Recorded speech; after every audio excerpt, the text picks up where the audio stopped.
Good morning. That was John. So is it 25 or 50? 50. 50. All right. Welcome. We are here this morning to discuss and vote on our changes, the expansion changes in the recommended budget that we've been working on for a number of weeks, or it seems like a number of months. So at this time, I'm going to turn it over to our county manager, Brian. Thank you, Mr. Chairman. Thank you, Mr. Chairman, members of the board. I have one update for you. As you all know, Beaufort County is under the state health plan. And for some reason, the state health plan renews on a calendar year basis instead of a fiscal year basis.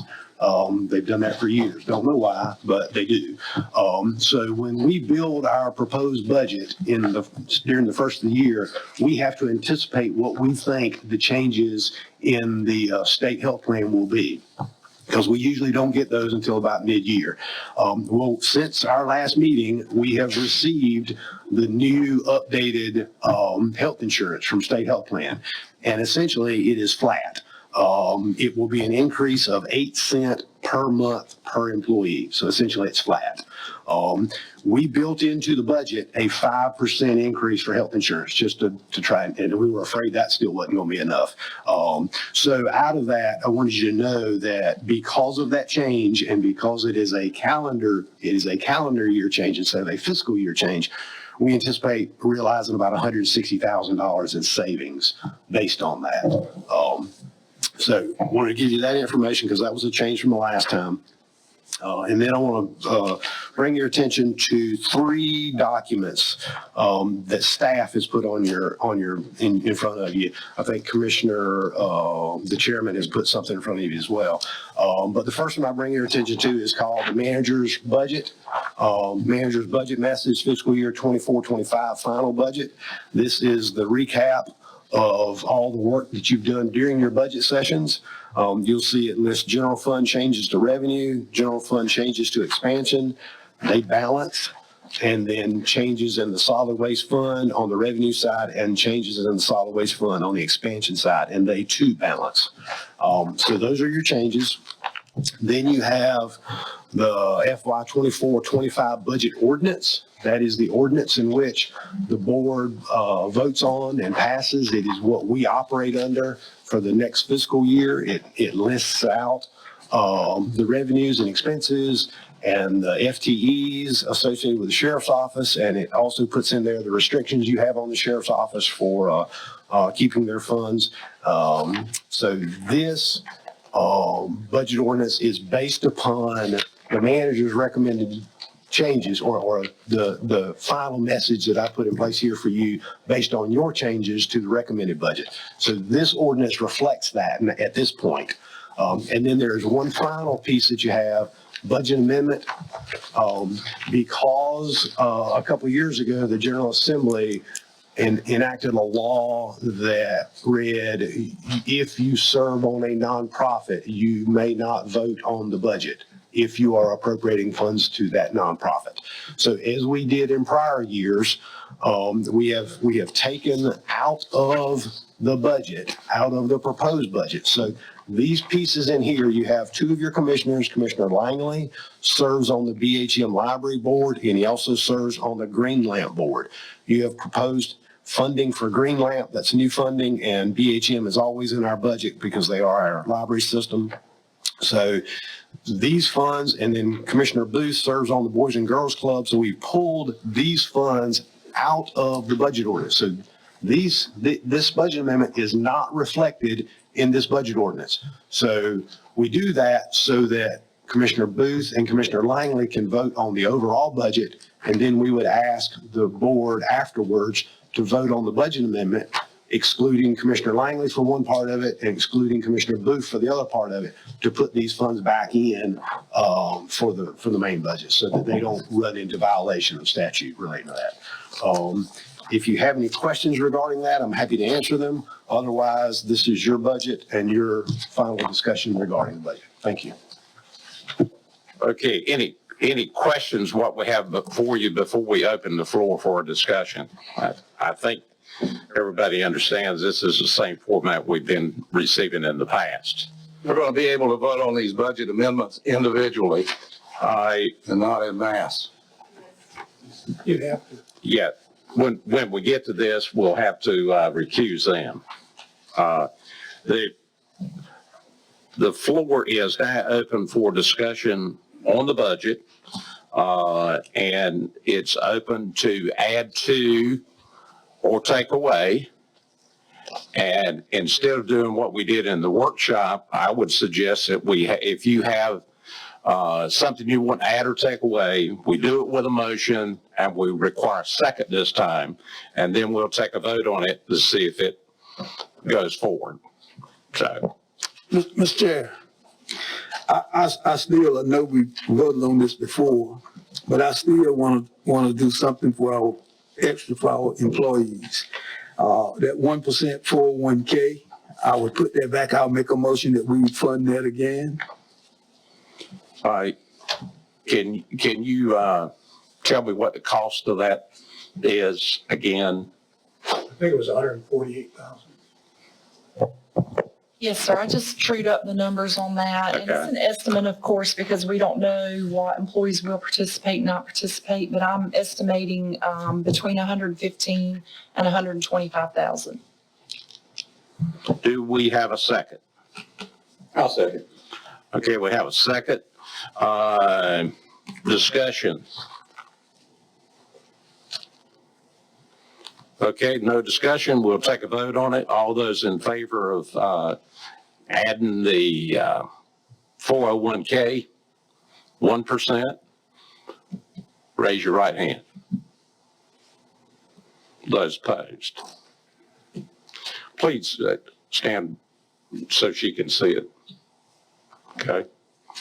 All right, floor is open for any other changes. Mr. Chairman, Yes.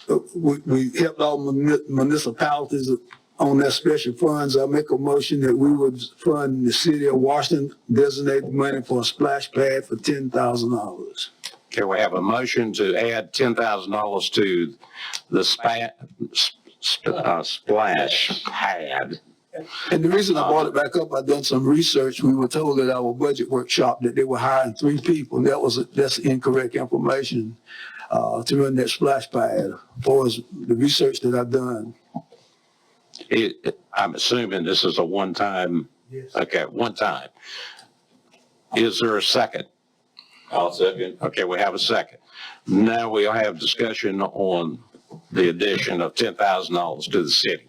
Isn't the city of Washington raising recreation fees on people outside the city limits? Yes. Okay. Any other comment? Okay, all those in favor of the motion, raise your right hand. All those opposed? Thank you. We're still open? Additions, subtractions, or changes?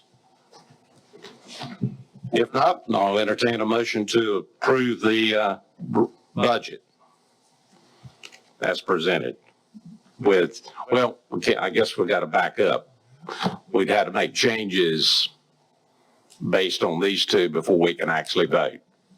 Make changes for what to? They're not in there. I know, but I mean, you guys would have to update this before we legally can vote. No, sir, nothing that you've done so far has changed this at all. The 10,000, Both of those failed. that's right. I'm sorry. Sorry. A little thick this morning. All right. I'll entertain a motion to approve the manager's budget that's before us, as well as the budget ordinance. I'll make that motion. Do we have a second? I'll second. And we have a second. Discussion? Okay, all those in favor? Whoa. You got some discussion. Okay. Look, I'm not going to vote for this budget. It's another fat budget there's not a tax reduction for the people that are paying the taxes in Beaufort County included in this budget. What this board is doing is taking all of the surplus that's coming into the county because of inflation. You don't see that amount of money. You just see what you're paying for taxes. Sales taxes are way up. You have new construction in the county. We collect several $1 million a year altogether on this. And this board is taking this and spending it and saying, we're really great guys. We didn't raise your taxes. Yes, you did. You increased spending. And I'm not voting for the budget because it's another bloated, fat budget with nothing for the taxpayer in it. Anyone else? Anyone? Yes. In the affirmative? Okay, I'll go to the negative again. I'm not going to vote for it. Of course, you guys remarked that we never vote for it, and we don't. Because, as you've said many times, it's the numbers. You guys have the majority. We're the minority. We have never really had a functional decision-making process in any of these budgets. We make suggestions, and they fall on deaf ears. You guys do what you want to do. I think Hood is very much right. A lot of money's come into our coffers. We have more money now than we've ever had, yet we're going into the fund balance. We're going to fund balance, was it $10 million right now that we know of to build a school at $383 a foot at the lowest point of the lot. Still makes no sense to me. It is insanity in full view. So the more government has money, the more government is going to spend money. And this Board of Commissioners has proved that year out and year in. This year is just another example. We're going to find that we have less money in our fund balance when this is all over than we had a year ago. And so I'm not going to support that. And I won't support it next year unless we start making some changes how we allocate spending in this county. You want another opposite? Both. All right. I don't agree with Hood not stand on this budget, but I'm kind of disappointed. I'm very, very disappointed that we cherry pick how we do things. I think it's a disgrace that we got funds and we won't even support our own employees. And the other thing about it is that we gave every municipality extra funding on their project that asked for it, except for the city of Washington. Now, I'm disappointed in that. I mean, I don't sit and eat breakfast every morning with them, with the boys at the city of Washington, but I believe in fairness. Other comments? Hearing none, we'll take a vote. All those in favor of the budget ordinance for 24-25, raise your right hand. Those opposed? All right. Okay.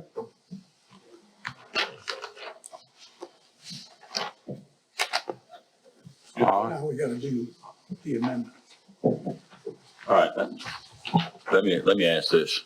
Yes. The 1% for the 401k failed. So I asked this question to do another 1% in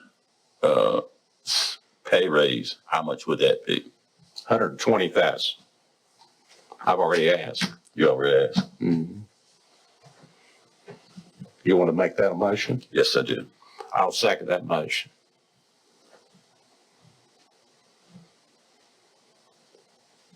Can I get clarification? Are you saying to our, it's almost for salary pool, or is it? Salary. You're increasing COLA 1%? Is that what we're saying? Yeah, that's what he said.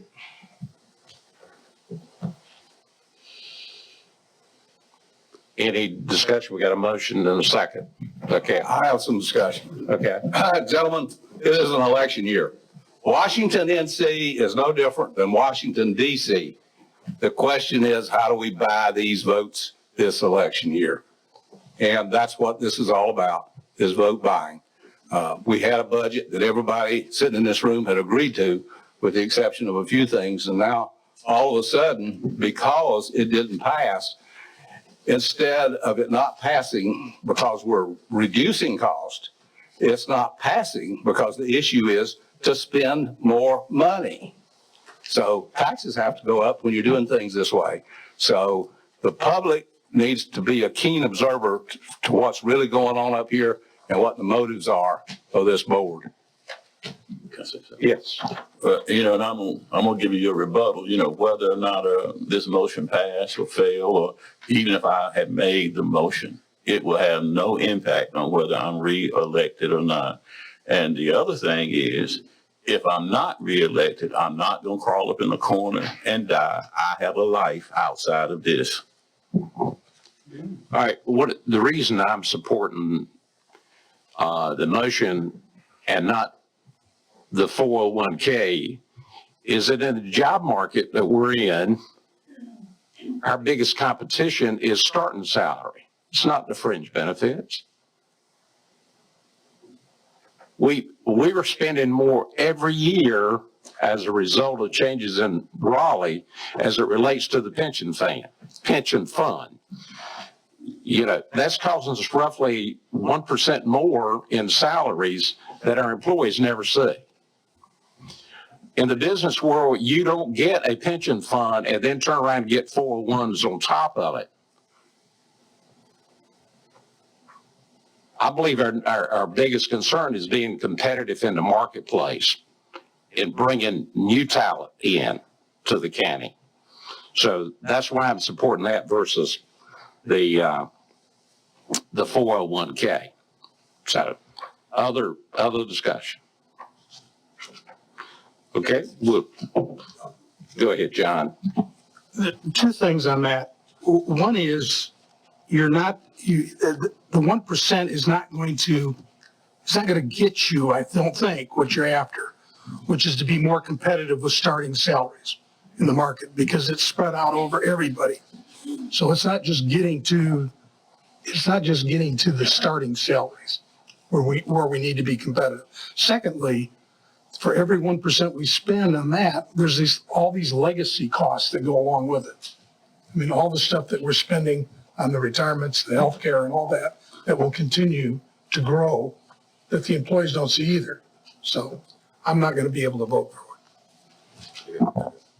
Well, my whole thought process is this, the 401k doesn't help the retirement, but this does. And that is my goal. I've been a county employee and a state employee.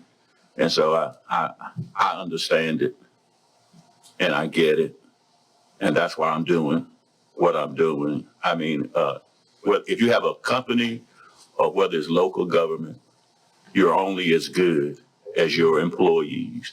And I feel that we have great employees in every department. So as long as I can inhale and exhale and I'm on this board, I will always try to do what's right for our employees. And if people want to boot me out, so be it. I'll go down fighting. Thank you. Other comments? Yes, Randy. I've hired a lot of people through the years, and we sit down and talk about employment, nobody really says, well, what's the retirement? They want to know what am I going to get paid an hour? And I think that's where a lot of the difference is, bringing in new people. And it's like John said, this isn't going to be the end all thing that gets more people in here, but it helps. And just to get that little bit more in there. So like I said, most of these young folks, they don't think about retirement. Now that I'm older, I wish I had done better, but don't we all?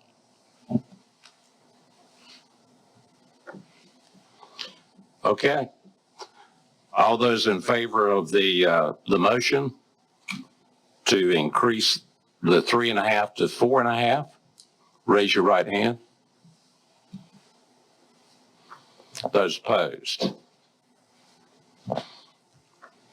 Okay, that's a change in the budget.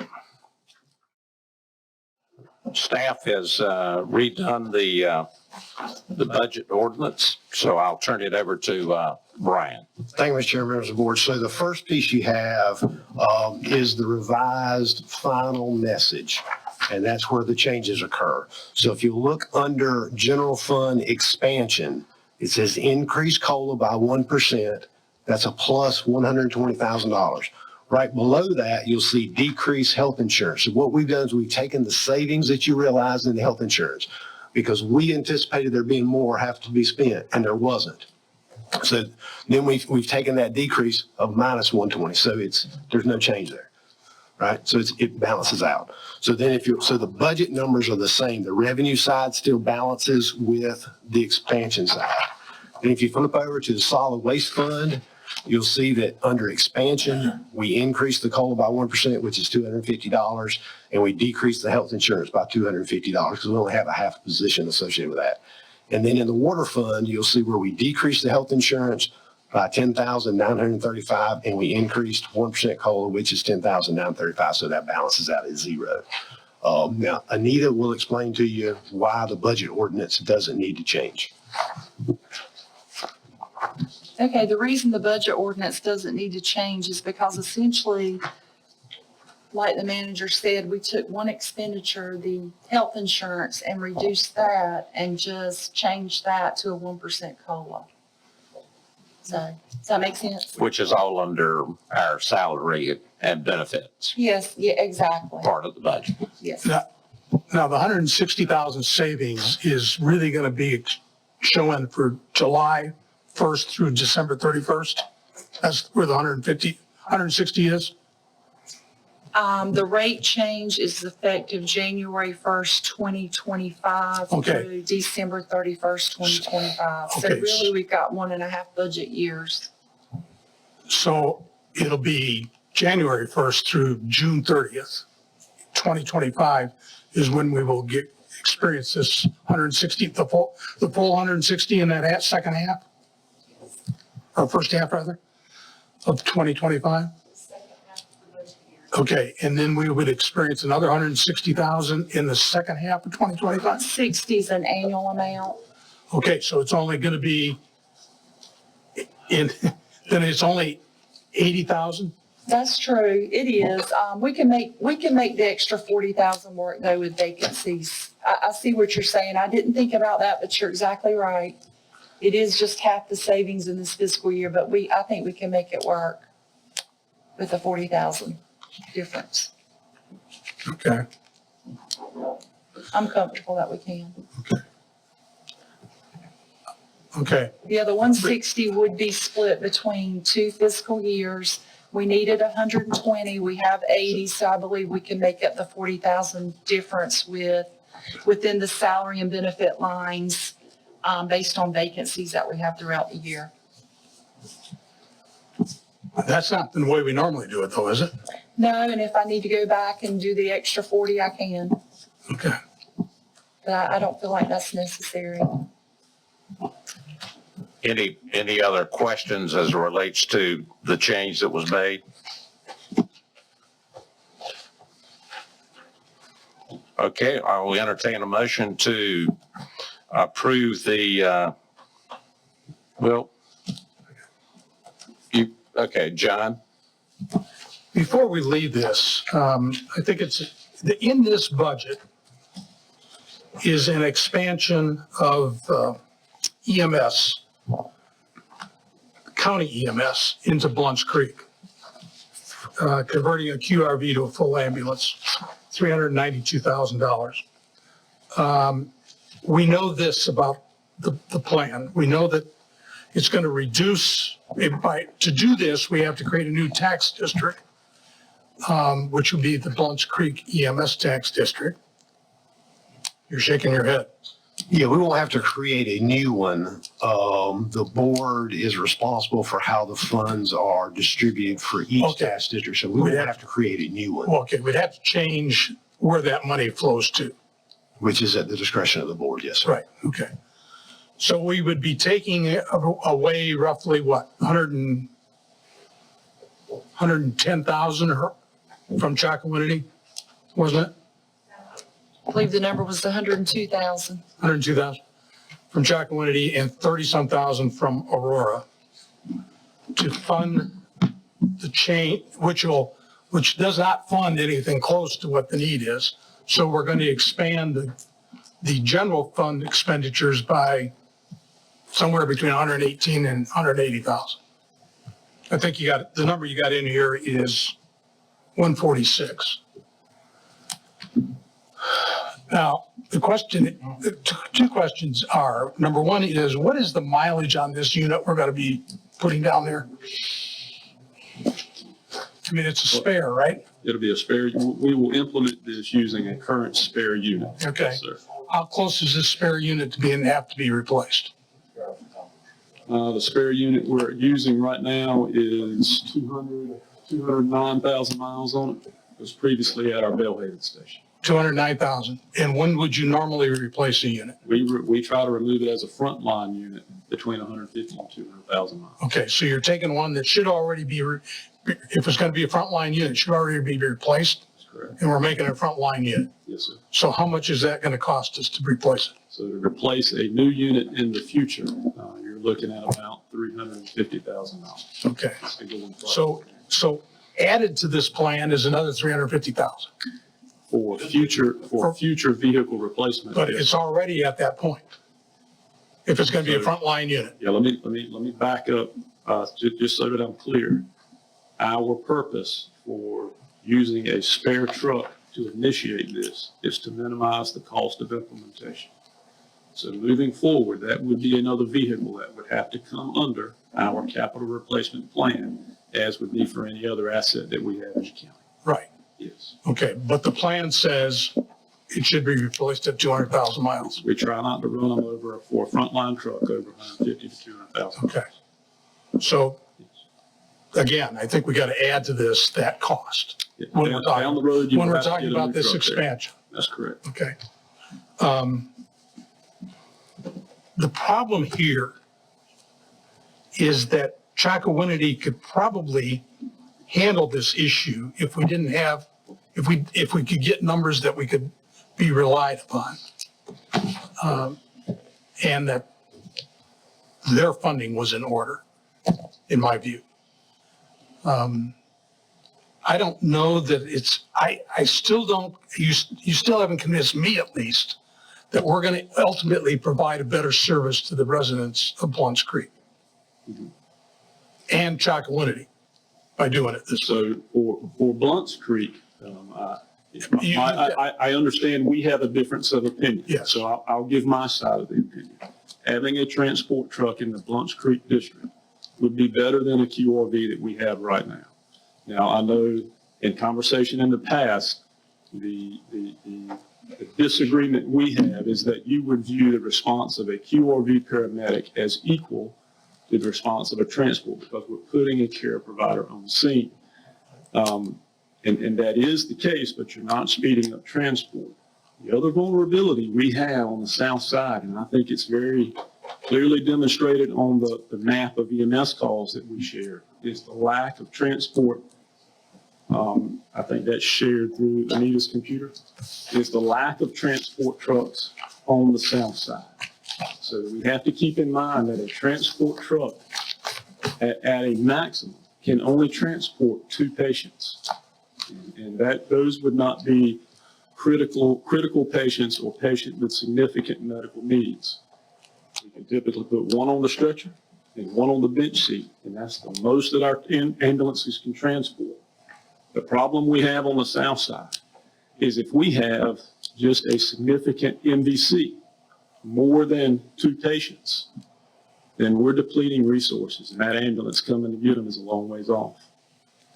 Right? So the availability of transport trucks on the south side and our Blunt's Creek truck being central to that south side, being able to move to Aurora, to Chakawinity, in my opinion, is a improved service to the Blunt's Creek community.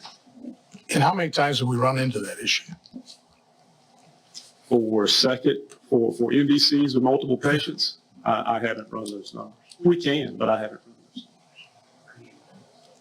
What's that? Yes, so the map that you see on the screen now, this is mapping the location of calls that occurred in Beaufort County, EMS calls that occurred in Beaufort County in the calendar year of 2023. Now, keep in mind, some of those dots may be multiple responses to the same physical address, okay? But what you see highlighted here is the red rings that you see are 6-mile radiuses of a station that currently has a transport truck. And often in our conversations, we've talked a lot about the gap that we have on the south side. To me, this map illustrates it. And you can see the number of calls that occur in that Blunts Creek area. That purple ring is 6 miles of where our QRV is stationed right now. But when you have calls in that area, that's illustrating the distance that a transport truck is having to come just to carry that patient from that location to a hospital. Yeah. Yes. What we cannot put our finger on is how important that is to saving the patient. That extra 5 minutes of getting a transport truck there.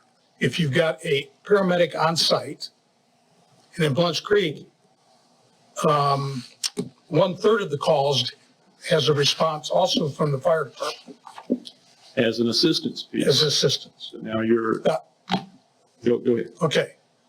And those could be EMTs or a paramedic.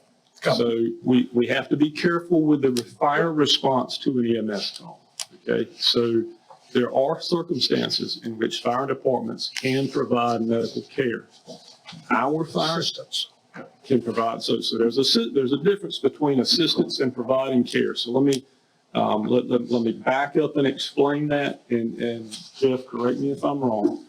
So fire departments in Beaufort County often assist EMS agencies, and a lot of times that may be in the form, most likely, in the form of lift assist, having to move a patient from one location to the other, and in the form of assisting with manpower for cardiac arrest, so CPR, right? Our fire departments, under first responder provisions, can assist EMS with that.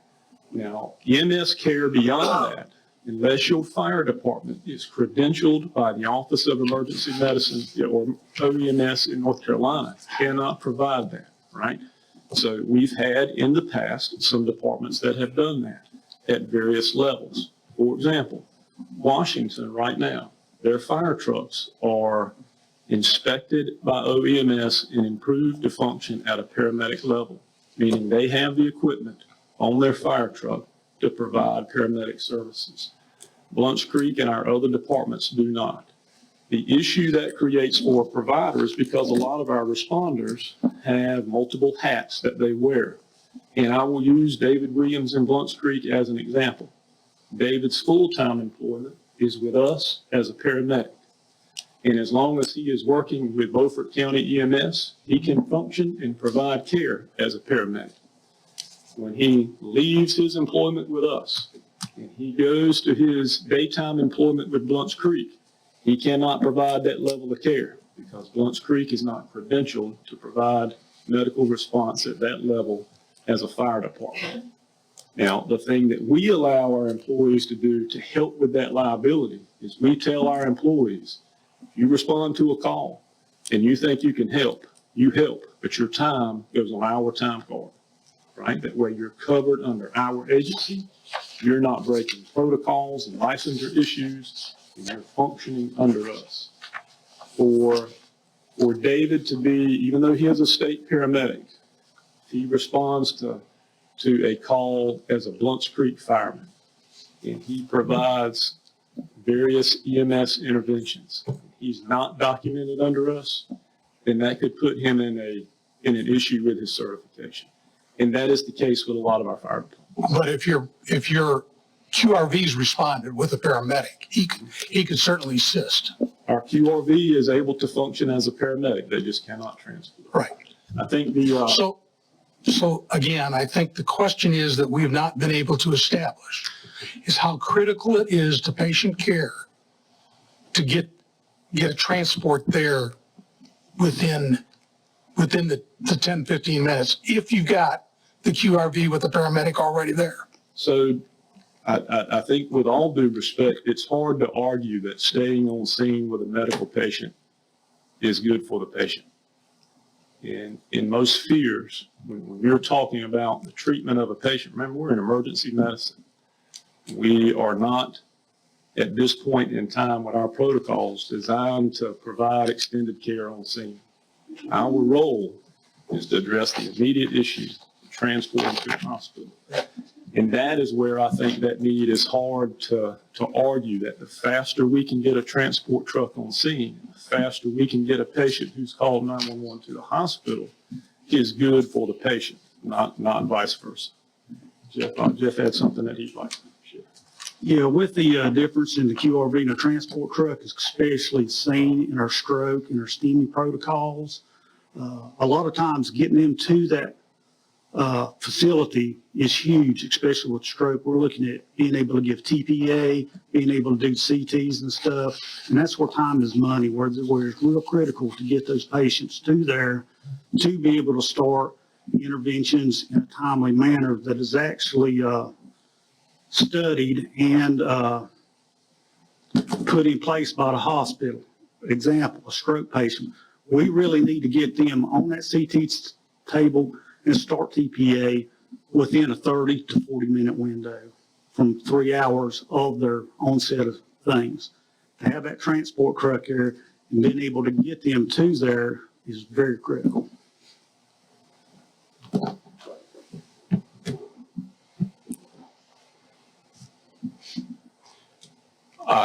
Brandon, can you bring up my spreadsheet? For the commissioners and staff, you have a copy of this in front of you, but for the audience, these are budgets that were submitted to emergency management. For 22, 23, 23, 24, that should represent actual numbers for 10 months and projections for 2 months. That's based on the date that they gave that to emergency management. And you can see the revenue stream is taxes, billings, and transport. Now, what I'm assuming is in 22, 23 that the billings for the transport were in that 720,000. But for some reason, it was broken out in 23, 24 as a separate item of 350,000. And then the last one that was sent to us, unless Chris has got a more updated one, that budget is 961,000 and the expenses projected at 885 with a $75,000 surplus. The thing that concerns me is who paid for the deficit in 23, 24? Who paid for that $302,000 projected loss? It has to come from somewhere. It didn't come from the county, so I'm assuming it's coming from the taxpayers in the town of Chocowinity, and that it is coming out of the general fund, unless somebody can tell me otherwise. So if I could add one point of context to that. So budget worksheets for all of our contracted agencies are sent out by our office as part of the budget process. So while we're completing as department heads the budget worksheet for our budget, our contracted agencies are doing the same. And these are the submissions that we typically get back. And we normally get those back late March, early April, so that we can stay in sync with the budget process. When you're talking about EMS specifically, remember that we as a county has an EMS oversight committee that acts on behalf of you as the board. And one of their goals is to review these budget worksheets. So before it's ever coming to you, we get them from the agency. It goes before EMS oversight. They give the yay, nay, and then we submit them from there. In FY 22 and 23, the town of Chocowinity EMS was submitting budget worksheets that included the service of 911 and the business of non-E, all in one sheet. And our EMS oversight committee at that point was saying we need to separate these two. That's why you see a number in 2024 that's different. So in 2022, 2023, that included the budget with the estimated billing revenue from 911 and the non-emergency transport. And in 2024, the billing revenue for the non-emergency transport was removed. That's why those numbers look differently, as I understand it. Yes, John. But 2024, 25 is going to be different based on what we're just proposing, based on this. If you're proposing this, because you're taking away 102,000 from taxes and you're taking away roughly 50-some thousand from billings. That's So this- correct. And these budget worksheets were submitted to us in April before any of these conversations. Right. When, And go ahead. so you're degrading Chocowinity while we're improving Blunt's Creek. And say that we're degrading Chocowinity because they're still going to have one 911 truck. Right? So the decision that, and we have Chocowinity EMS in town here as well, the decision, as I understand it, is that starting this budget year, they will no longer have the non-emergency transport business. They're focusing on 911 truck. They've been contracted by the county to provide at least one truck, and that is what they would continue to do in the future. The thing that's in the 24-25 budget that alarms me is there is a loan payment in there of $60,000. I have never seen anything written in an email. It's all been conversation. So I'm going to tell you what I've been able to piece together. That loan was used by the town to purchase the assets of the old EMS or the 501c. So that's different from the conversations I have had. There was no transfer But of money. we have someone from Chocowinity or the town who may be able to speak. I haven't seen anything in writing. All I know is the conversation. Well, what is the purpose of the loan? What? So from what I understand it, and you guys, would you guys like to speak or you want me to? I don't want to speak on behalf when you may want to make that. No, we're plowing a lot of ground here on something that has already been settled by the commissioners when we did the budget. Why are we bringing this up again and churning this thing again? I don't want to get into the mud on what's been going on in Chocowinity, but you got a serious problem over there. And it looks like the town is aware of it, and the town has taken steps to resolve the problem. The commissioner sat here and said that if this doesn't work out in 24-25 like we expected to do, that we would take a look at this maybe during the second or the third quarter of the fiscal year and make adjustments. Now, historically, we have loaned and given the town of Chocowinity and the EMS unit over there money in the past. Whether it's been paid back or not, I don't know. But we're beating a dead horse. Why don't we just shut this thing down? It was decided as a part of the budget. And I'm not for sitting here wasting my time plowing the ground over and over and over. And that's Okay. what we're doing. That's fine. That's fine. Yeah. Mr. Chair. Yes. Commissioner Beaufort deserve the same time everybody else get. I mean, we just can't cut him down. I'm fine. Let him explain what he want to explain. We are not hitting on the nub of the issue over there. And if you want to get down in the mud and get down in the dirt, I'll do it. We know you'll do it because you're that kind of guy. But Right. but he deserved the same time that anybody else gets. Now, if you have to go, we'll excuse you. I'm not going anywhere. All right, so what I can tell you about the loan is when we switched the assets from Chocowinity EMS Incorporated to the town, there was no money switched for the assets. There was pretty much just a title transfer. Where the $500,000 come in at is the payroll taxes. And that's what the town took out of the water sewer fund to pay the payroll taxes of Chocowinity EMS Incorporated. Is the best that I can tell you. You guys want to wallow in this mud anymore, or do you want to get into the dishonesty and the audit part and the thieving and the stealing? Let it go. Let's just go on with our budget. Okay. Thank you, Derek. Thank you, Chris. All right. Any other comments? All right. I'll entertain a motion. Well, yeah, because we've got to vote. I'll entertain a motion to approve the budget ordinance as presented. I make a motion that we approve the budget ordinance presented for 2024 to 2025. Okay. We have a second? And we have a second. Any more discussion? I just like to comment. Just for the record, this, everybody always say just for the record, so I'm gonna say just for the record. Bath Recreation Department lights for field, $20,000. Bellhaven Recreation School Board, $6,000. Chalkawinity to Recreation one-time lights, $24,000. We supported every municipality that requested some money except for the city of Washington. I think it's a disgrace. Call your question. Anyone else? Yeah, I got one question. Yes. For the finance director. Can you tell me what would be the projected fund balance at the end of fiscal 24, 25?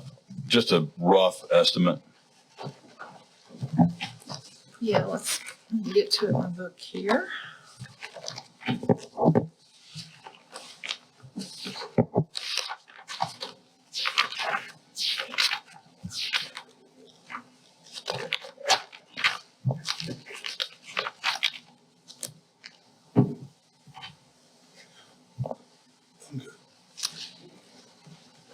So I have the estimate at June 30th, 2024 at 25.2 million, and we're estimated to spend 700,000 next year fund balance.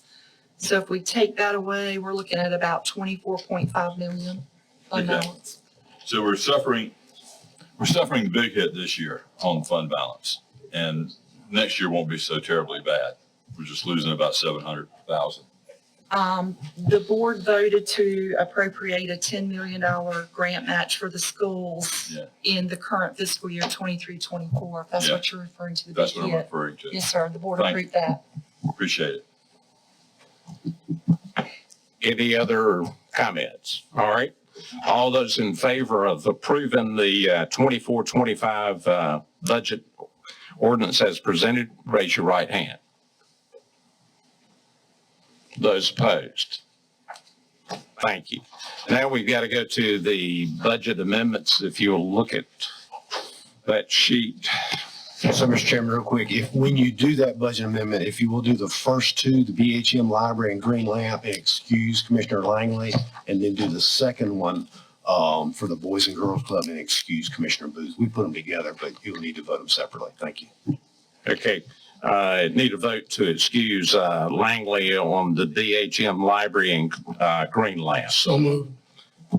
And a second. All those in favor, raise your right hand. Thank you. You want to stay in or? I'm just on mute. Okay, you're on mute. All right. All those in favor, raise your right hand. Those opposed? Thank you. All right, need a motion to recuse Ed Booth as it relates to the Boys and Girls Club. So moved. Second. All right, motion second. All those in favor, raise your right hand. Okay, to recuse. All right, all those, I need a motion, I guess, to approve. Is the 23 ad valorem tax, is that? That's the revenue that we're using to pay for those three outside agency fundings. Okay, so, but the only one, we got to vote on both of those, is that right, or just the Boys and Girls Club? I guess the motion could be you're voting on the Boys and Girls Club appropriation and it's being paid with the 2023 tax funding All that we right, received. someone make a motion. That's what the board's going to approve. Yes. I make a motion to approve. All right, I'll second that. All those in favor, raise your, Let me ask one question Okay. first, just something, curiosity. The $283,000, we say that's coming out of tax revenues that was already, we've already put that in the budget. We're not doing something twice here. That's right. We're not double counting it. Yes, sir. We Okay. pulled it out of the big ordinance that you just You approved. pulled it, okay. Yes, sir. okay, we got a motion to second. Any discussion? All those in favor, raise your right hand. Those opposed? Okay, I'll entertain a motion, or do we have to do, we don't have to do the water, anything else, do we? The water All right, I got you. Okay, entertain a motion to adjourn. Second. Add a motion and a second. All those in favor, raise your right hand.